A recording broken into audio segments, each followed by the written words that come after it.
Hi అండి, అందరికీ నమస్తే. వెల్కమ్ టు అశ్వినీస్ వంటలు ఛానల్. ఈరోజు వీడియోలో ఇన్స్టెంట్గా ప్రిపేర్ చేసే ఒక రెసిపీ మీతో షేర్ చేస్తున్నానండి. ఫస్ట్ అయితే ఒక గిన్నెలోకి 3/4 కప్ అంతా గోధుమ రవ్వ తీసుకున్నానండి. 1/4 కప్ అంతా చిక్కటి పెరుగు తీసుకున్నానండి. మీరు కావాలనుకుంటే సన్న రవ్వ కూడా తీసుకోవచ్చండి. ఇప్పుడు దీంట్లోకి కొద్దిగా నీళ్ళు వేసుకొని, వీడియోలో చూడండి ఫ్రెండ్స్, ఇంత గట్టిగా రవ్వను నీళ్ళు వేసుకొని కలిపి 5 నిమిషాలు పక్కన పెట్టేద్దామండి. 5 నిమిషాల తర్వాత మూత తీసి చూస్తే రవ్వ దీంట్లో ఉన్నటువంటి తేమను మొత్తం తీసుకునేసిందండి. ఇప్పుడు దీన్ని మిక్సీ జార్లోకి వేసుకొని, మిక్సీ జార్లోకి కొద్దిగా నీళ్ళు వేసుకొని, రుచికి తగినంత సాల్ట్ వేసి, ఇది ఎక్కువ నున్నగా అవ్వదండి, కొంచెం రవ్వ రవ్వగానే ఉంటుంది. ఇలా మిక్సీ చేసుకున్న తర్వాత దీన్ని ఒక గిన్నెలోకి తీసుకుందాము. నీళ్ళు చూసుకొని వేసుకోండి ఫ్రెండ్స్. నేను మిక్సీ చేసేటప్పుడు నీళ్ళు కొంచెం ఎక్కువ వేసేసిండాను, అందుకే ఈ పిండి కొంచెం పలచగా ఉన్నది.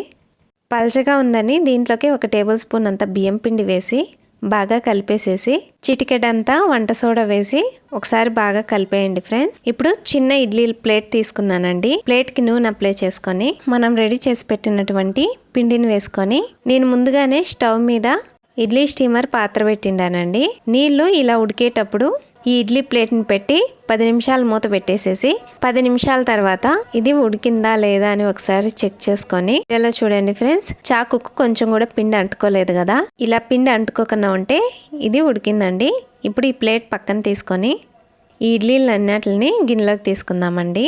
ఇప్పుడు స్టవ్ ఆన్ చేసి స్టవ్ మీద ఆమ్లెట్ పెనం పెట్టిండానండి. పెనంలోకి 2 టీ స్పూన్లు అంతా నూనె వేసిండానండి.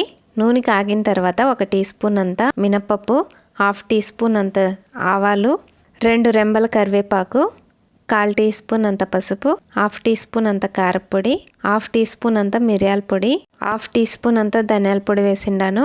1 టేబుల్ స్పూన్ అంత తెల్ల నువ్వులు వేసిండానండి. వీటిని ఒకసారి కలిపేసేసి 1/2 టీ స్పూన్ అంతా వేయించినటువంటి జీలకర్ర పొడి వేసి మళ్ళీ ఒకసారి కలిపేసేసి, మనం చేసినటువంటి ఇడ్లీలను దీంట్లో వేసి బాగా కలిపేద్దామండి. ఇలా కలిపిన తర్వాత వీటిని గిన్నెలోకి తీసుకుందాము. ఇంతేనండి, పిల్లలకి ఇలా లంచ్ బాక్స్లో ప్యాక్ చేసి ఇవ్వండి ఫ్రెండ్స్, చాలా ఇష్టంగా తింటారు. ఇప్పుడు ఇదే నూనెలోకే మిగిలినటువంటి పిండి మొత్తం వేసి 2 నిమిషాలు మూత పెట్టేసి లో ఫ్లేమ్ మీద ఉడికించుకుందామండి. 2 నిమిషాల తర్వాత ఒక సైడ్ కాలిన తర్వాత ఇంకో సైడ్కి తిప్పుకొని 2 వైపులా బాగా క్రిస్పీగా అయ్యేంత వరకు కాల్చుకుందామండి. వీడియోలో చూడండి ఫ్రెండ్స్, ఇది చూసేదానికి ఎంత బాగా కనపడుతుందో, చూసేదానికి కాదండి తినేదానికి కూడా చాలా బాగుంటుంది. ఇలా 2 వైపులా బాగా కాల్చుకున్న తర్వాత ఇప్పుడు గిన్నెలోకి తీసుకొని కట్ చేసుకొని సర్వ్ చేసుకోవడమేనండి. ఇది టమాటో చట్నీలోకి కానీ, కొబ్బరి చట్నీలోకి కానీ, దేంట్లోకైనా చాలా బాగుంటుంది. అలాగే తిన్నా కూడా బాగుంటుందండి. ఈ వీడియో మీకు నచ్చినట్లయితే లైక్ చేయండి ఫ్రెండ్స్. ఇలాంటి మరెన్నో వీడియోస్ కోసం ప్లీజ్ నా ఛానల్ని సబ్స్క్రైబ్ చేసుకోండి. మళ్ళీ వచ్చే వీడియోలో కలుద్దాం. అంతవరకు bye, take care, thanks for watching.